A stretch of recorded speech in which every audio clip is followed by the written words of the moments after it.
to the umbrella. He saw that, he was like, I want to get up under there with you.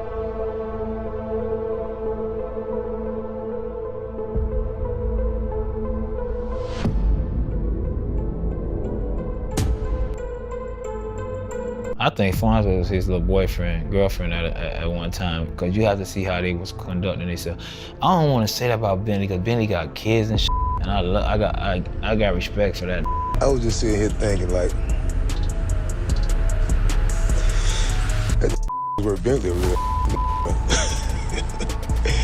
Cause y'all notice that ain't said a thing. All this going on. He just sitting back and letting it all unfold. You smart, my boy. You're smart. Who would have thought that Diddy had multiple boyfriends? The rumors are no longer just whispers. It's all coming out now. And the latest name to be thrown into this swirling storm of controversy is none other than Fonzworth Bentley, who's now being accused of having an intimate relationship with Diddy. But it gets even wilder when you realize Fonzworth wasn't just anyone in Diddy's life. He was Diddy's personal assistant, stylist, and close confidant for years. It's now being speculated that there was more to their relationship than anyone could have ever imagined. When it comes to culture and representation, there are a few things more important than the clothing, fashion, and media presentation of that culture. Throughout history, we see the importance of fashion in relation to various human ceremonies and occasions, and it reflects social status and opinion. One of the best-known fashion influencers and media personalities is songwriter, actor, fashion guru, choreographer, and media personality Fonzworth Bentley. He's best known for his dapper style and gentleman presentation, and for his media and musical associations with P. Diddy, Andre 3000, and Kanye West. Fonzworth is credited as a pioneer for adding the formal style of suits and dapper attire more commonly seen in hip-hop today as a key part of many artists' presentations. Fonzworth Bentley was born with the name Derek Watkins in Atlanta, Georgia on February the 13th in 1974. His middle-class upbringing could definitely be said to be a strong influence on who Fonzworth ended up becoming. In an interview with Vulture, he spoke on how his upbringing shaped his gentleman persona. I can tell you a quick story about how I ended up in etiquette school. When I was young, it was a habit of mine to push my food onto my fork. My mama said, you know, if you keep doing that, you're going to etiquette school. Sure enough, she sent me to class, and it was freaking horrible. Now fast forward to my sophomore year at Morehouse College. Evan Cosby, Bill Cosby's daughter, was a freshman, and she invited a group of us to her house. Towards the end of dinner, Bill looked at me and said, I like the way you use your cutlery. Man, I didn't even know he was watching. I got up from the table, called my mama and said, Mama, thank you for sending me to etiquette school that summer. You never know who's watching. His father was a professor at Morehouse College, which is also more than likely another reason for his attendance. His mother, Harriet Watkins, is a Spelman graduate in her own right. While in school, he majored in biology and was a good athlete as he performed in track and cross country. He thought that he wanted to become a medical professional. However, once his junior year of college arrived, he realized medicine was not for him and decided to pursue a career in entertainment. At this moment, he decided he would first try his hand at becoming a MTV VJ, video jockey, looking up to Idolist D. Leon and Bill Bellamy, considering them movie stars. This had been something he aspired to do his whole life. He auditioned for the gig, but unfortunately would not even make it past the first round of competition. But Fonzworth wasn't discouraged and went back to the drawing board to replan. While looking for a career in show business in the meantime, he found work at Ralph Lauren Polo Store inside of the well-known Atlanta shopping center, Lenox Mall. It was here where Fonzworth would meet the man that would change his life. While working, Fonzworth met world-famous producer P. Diddy. The two hit things off, and eventually Fonzworth was hired as Diddy's personal assistant and valet in New York City. This is the beginning of Fonzworth's entertainment career. Diddy's team felt his image needed to be repaired after some legal troubles, and Fonzworth was seen as a valuable asset in this regard. Once he was hired by Diddy, that is where he got his stage name. He is said to have nicknamed him Fonzworth in reference to the character of the same name from the 1975 film Let's Do It Again, after he loved one of his outfits, while the Bentley part of his name came from another label executive at Bad Boy. From the beginning of his career, everyone could see that Fonzworth was an extremely clean, well-shaven, and sharply dressed individual. These attributes became part of his signature public persona and provided much of the content and knowledge he is known for. According to a biography by Pooja Bentwal, the time period in which Fonzworth dressed the way that he did made a difference, as it made him stand out. An excerpt from the article states, Bentley was not only Diddy's butler, but he was also a well-dressed man in hip-hop in the early 2000s. Bentley wore Ralph Lauren even before Kanye West made it popular and fashionable. When Jay-Z was still wearing throwback jerseys and fitted headwear, Bentley wore button-ups. His unique presentation relative to the time period helped separate him from others and create his own lane. A part of his former presentation in his trademark umbrella, which became famously associated with him after his reality TV show appearances on Diddy's hit series, Making the Band in 2003. That same year, he made his acting debut after landing a small role in the cult classic film, Honey, starring Jessica Alba. After endearing himself to audiences with his wit, charm, and charisma, Fonzworth was set now to become a popular celebrity in his own right. Fonzworth and Diddy go way back, with Bentley first entering Diddy's world as his valet after styling the music mogul. Over the years, Fonzworth has made vague but telling comments about what it was like working for Diddy, calling him a monster at times. Shea 45 in the morning is Angela Yee, and Fonzworth Bentley is here. So how did you actually end up going to work for him? I was working at Ralph, right? And so I was living in Brooklyn, in Bed-Stuy. A big shout, Ralph, between McDonough and Howard. I live in Bed-Stuy now. Yeah, okay. Yeah, shout to the hood. Brooklyn all day. Yeah, they didn't, they were like, all right, a Southern guy with a suit, you land in the hood. Yeah, not a lot of gents in Bed-Stuy. You're the feds. They thought I was the feds. Well, even better. Right. So I'm there and when I was working, you fold down the store, at 7 o'clock, either I could go on the train, go back, try to change into something a little more, casual, denim or something. But I miss a lot of that good networking stuff, a lot of that, like right after work stuff. So I would always go out dressed. Mm-hmm. So I really started being, and the only person dressed in any of the little hip hop, any of the events were the Wall Street guys. This is gray suit, navy suit, white shirt, very boring. Right. So when I'm in the chocolate brown 3-piece lavender shirt, foulard tie, with the chocolate brown suedes busting heads, I stood out.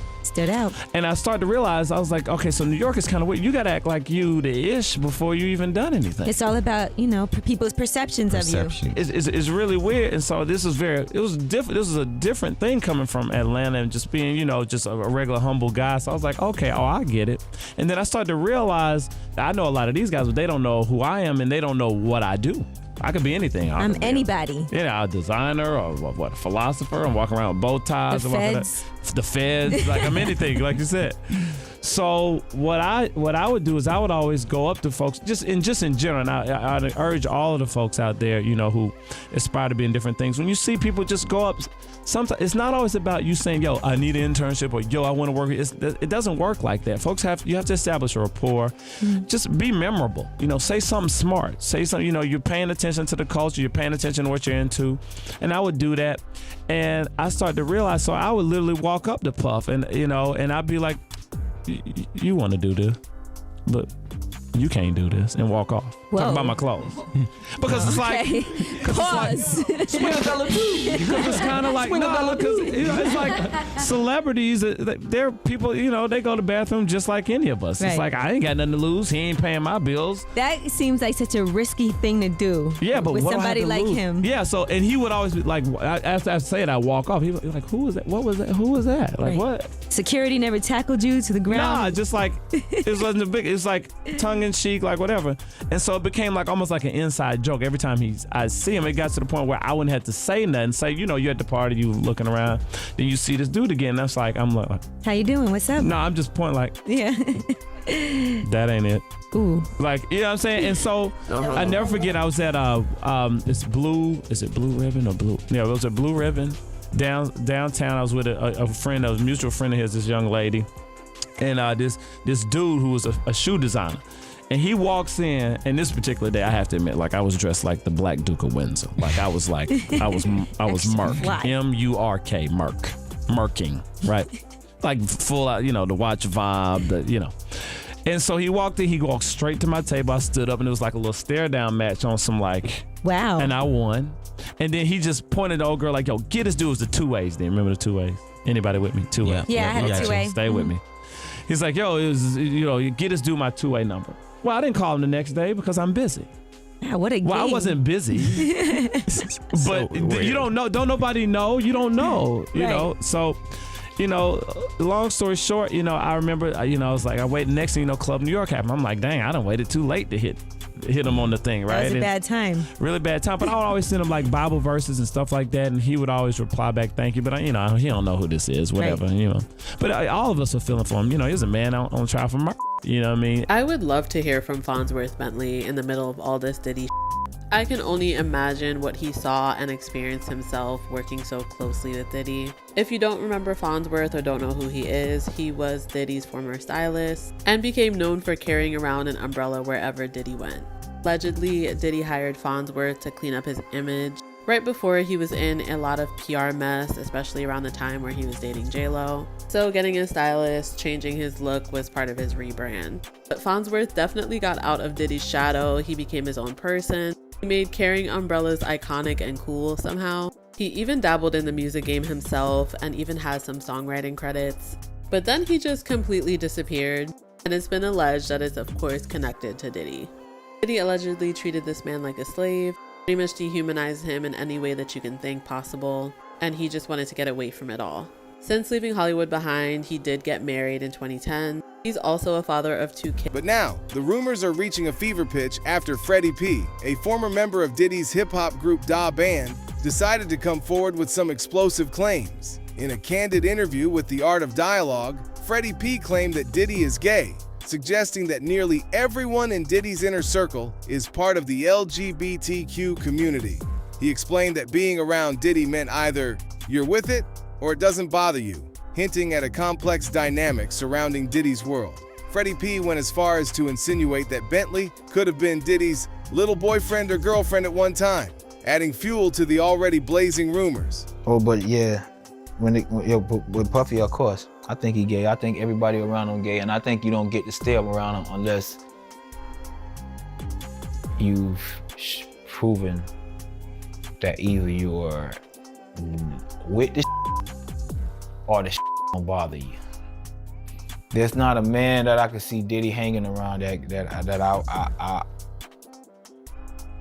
I don't think he ever at least tried. He's not being your friend. I love you, daddy. He's not like that. He not like that. Puffy don't have a friend. Puffy didn't grow up with nobody. He don't love nobody. You deserve it, daddy. And he knew what he was doing. That's kind of like when you have a sex with somebody or whatever, or kind of like one of the people in that community. They trying to spray you to everybody they could on the low. Like, we know, as a straight man, we know when they're trying to tell us that they're sleeping with somebody.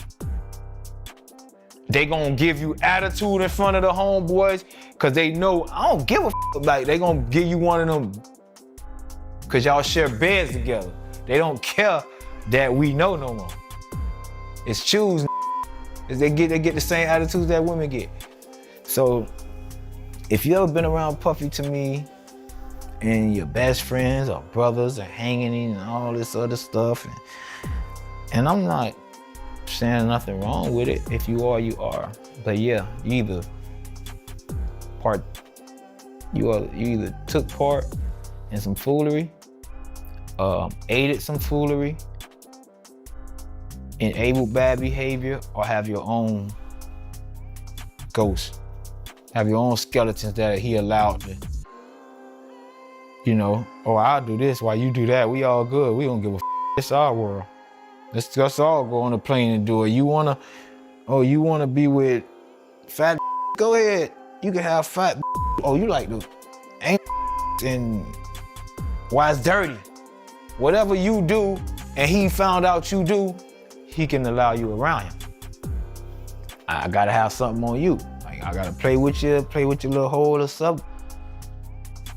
Puffy, it's an addiction, turning people out. That was his addiction. He didn't. There's plenty of people that he could have. It was his addiction. Y'all don't understand. I look at Bentley and all these and all. Come on, man. Now that we know the monster, man, you carry the man umbrella. You was the man. I watched this man disrespect you every chance he got. Talk to you like his. He talked to Harv like his. He talked to D-Dot like his. He talked to all them like they his. And now that I learned that they really were his, that's why I got so much respect for Gene. Cause a lot of them is scared to do what Gene doing. And people like us don't fear no man. Like, we don't fear all that fake image you got, because I know it's a Gene that's making him look like he look. And then I'll see a status and I don't fear. I don't care. Like, I come from that. What the people that protect him, I'm used to that. I smoke with that. I chill with that. I hang with that. We get along. It's him who not used to us. Puffy not gonna really have you around if you not, unless you family.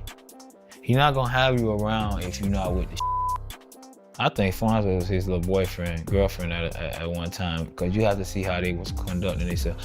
I don't want to say that about Bentley, because Bentley got kids and and I got respect for that. Like, he was one of the few I fuck with. But the way they used to carry themselves back then, and plus he had put something on his Instagram. He put something on his Instagram like 4 or 5 months ago, and he was like, "Don't let me tell my story," or some like that. I heard they fell out because of he was stealing or something like that, whatever. But you hang around and who don't want to pay you, giving millions of dollars away every night, you know, acting like he can't pay you on time, want to fill your butt, all this weird. You gonna steal from him too. And you might not even be a thief. You just steal. I used to have a cousin. I got a cousin, you know, getting all these pounds. Every day buying this girl 100 shoes. My brother doing all the work. My dead brother, he busting a pack. He getting it out the mill. He count. He know what my cousin got from my cousin. Know what he got. It's going around living like a boss. My brother working on everything. I go over there. My brother like, "You got some shoes at your crib?" I'm like, I'm looking at the floor. I'm like, see a million pair of shoes. You feel me? Like, you better take from that with you. If he ain't looking out for you, and they gonna take from you. And that's what type of he is. So I don't look at Fonzworth like no thief. He'll Diddy tight. He'll make you steal it from him. I got a cousin just like that, sucker. As if the story wasn't already messy enough, Gene Deal, Diddy's former bodyguard, decided to weigh in, adding even more to the speculation. According to Gene, Fonzworth wasn't just fired by Diddy, it was something deeper. Gene's talks have gotten people wondering, was Fonzworth's sudden exit from Diddy's circle more personal than we've been led to believe? Did their alleged relationship hit the rocks, causing Bentley to be pushed out? You got a lot of people, man, that's wondering why Fonzworth Bentley, you know, why he hasn't came out and defended Diddy. You know, they was real cool at one point, you know, so. Well, I was there when Fonzworth Bentley got his actual name. How they came up with the name and everything. We were sitting in front of the apartment building on 74th and Park Avenue. It was me, him, Tony De Niro. Puff was upstairs. They was trying to figure out, he had became Puff, one of Puff's personal assistants. You understand? To make sure all Puff is there when we get ready to go. Everything that was supposed to be in order. That was Fonzworth Bentley's job. When Puff has to go to restaurants or places like that, you know, he made sure everything was straight with that. You know what I'm saying? And he had another assistant too. But Fonzworth Bentley was his personal assistant, put out his clothes, told him what he should wear, all that, like a stylist and personal assistant all together, you know? So we was in front of the house, and this dude, Tony De Niro, he played guitar in that Bad Boy for Life. The black dude, not the white guy, the black dude who played the guitar, that's Tony De Niro. I think he might be from California or something. So Tony De Niro was like, "Yo, we gotta think of a name for you, man." And if you're gonna be his personal assistant and slash butler slash umbrella carrier, whatever you gonna do, you understand? We gotta think of a name for you. We're gonna try to make you like Bentley or either Fonzworth or either Bentley.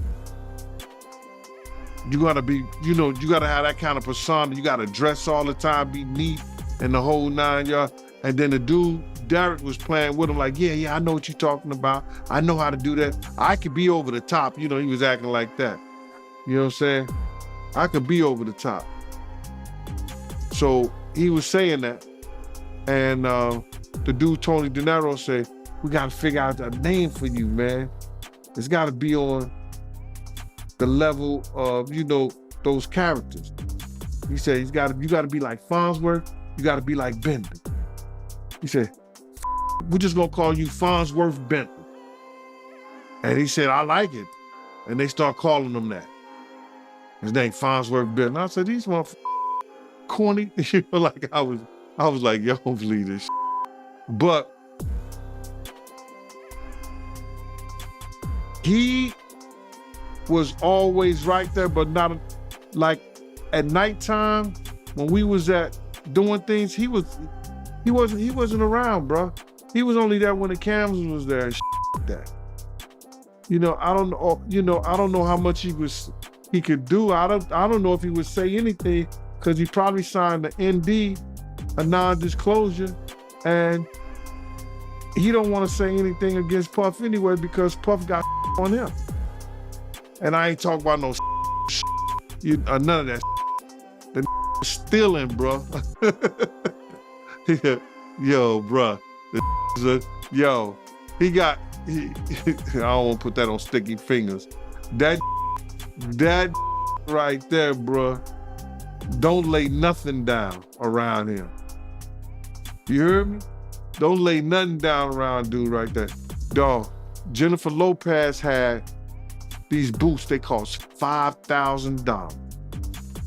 I'm like, what kind of boots cost $5,000? Now you gotta realize, this is like in 2000, early 2000. These boots cost $5,000. And because she was gonna be out of the country or something like that, she didn't have them come to her house down in the village because she would have never got it because they'd be stealing her stuff down there at our apartment.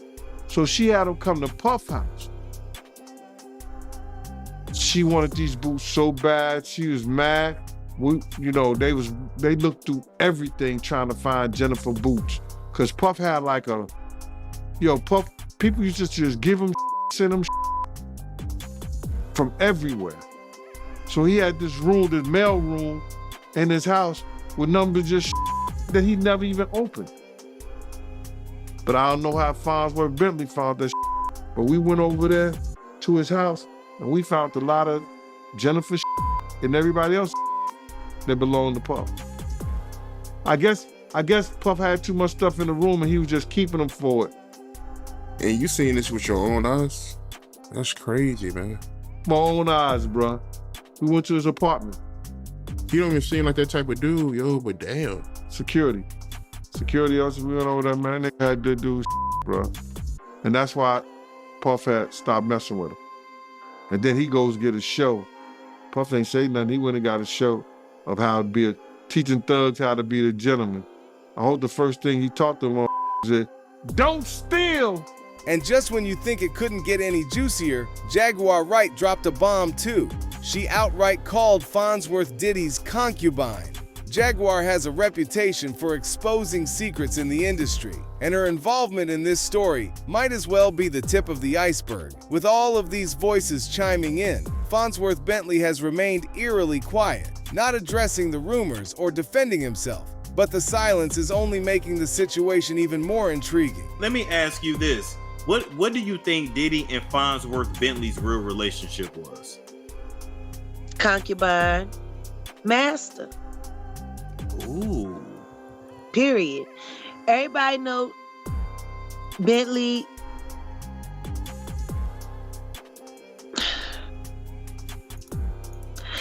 Everybody know. I think the thing that everybody is having a hard time grasping is how that whole thing could have probably went down. But the thing is it was how fast he disappeared. Yes. Now he lives in Atlanta. He's married. He has 2 sons. He's living his life. I mean, but how many? Listen, y'all. If you've ever lived in Atlanta, you know the majority. The majority of them are and gay men. They just give up their life to be married and gave their life to God, and they're your pastor. And down low culture is still very, very, very heavy in the Black community in Atlanta. It's funny because Atlanta's like a gay mecca. You would think that there would be no need for down low culture, but down low culture is thriving in Atlanta still. And it's weird because you can find whatever you want in Atlanta, any kind of relationship, poly, orgies, whatever you're into, you can find somebody there that's into it. It really. You may meet somebody and ladies like, yeah, these are my 2 husbands. Yeah. And we gonna play Star Wars. So you think he was Diddy's concubine? Absolutely. He was too complicit and he was too compliant. And he just disappeared. He disappeared faster than Mace did. When Mace ran from Diddy, you could see the trailer just fire from his footsteps as he ran. That is to true. The church. But I don't understand why people don't ask why. People, oh yeah, he gone. Oh, okay. Nobody bothered to ask why. Why doesn't anybody ever want to know why? Now all of a sudden, people start opening up their mouth talking, and then everybody, really? Yeah. Really? Because I could have swore to God, me and Storm Monroe sat here 3 years ago and told you all this. Oh, he's a Morehouse graduate. Okay. Interesting. It's all very interesting. You remember, because Martin Luther King went to Morehouse, didn't he? Yes, he did. And, you know, they got a lot of issues on the campus. The straight students are having issues with the LGBTQ plus students. And then they had like a Defiance Day like a few years back. It might have been 5 or 6 years ago, but when all of the male students who were LGBTQ came dressed with their beards and their mustaches in full makeup and heels. And that you don't remember that when that happened at Morehouse? I don't remember hearing about that. I mean, I always heard that a lot of them were down low anyway. So I'm like, what's the? Yeah. But it's wild though. It's like, what's the point for being down low in this day and age? Like, if you still on the down low, it's just because you like the thrill of lying and getting away with it. Tell that woman that you like to suck as much as she do. And y'all can suck it together. If she's interested. Oh my God. Like, there wouldn't be nothing worse than watching a husband and a wife fight over the same. I had it first. No, I had it.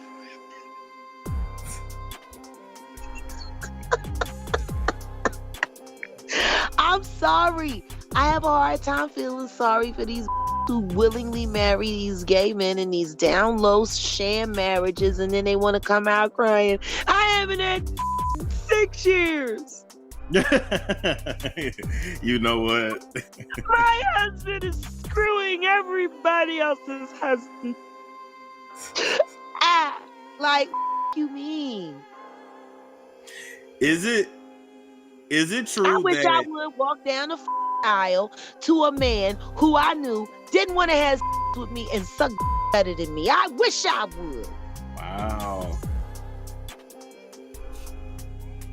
It's the honeymoon and he trying to figure out who gonna rub his feet and play with his booty hole. Like, no, I'm good.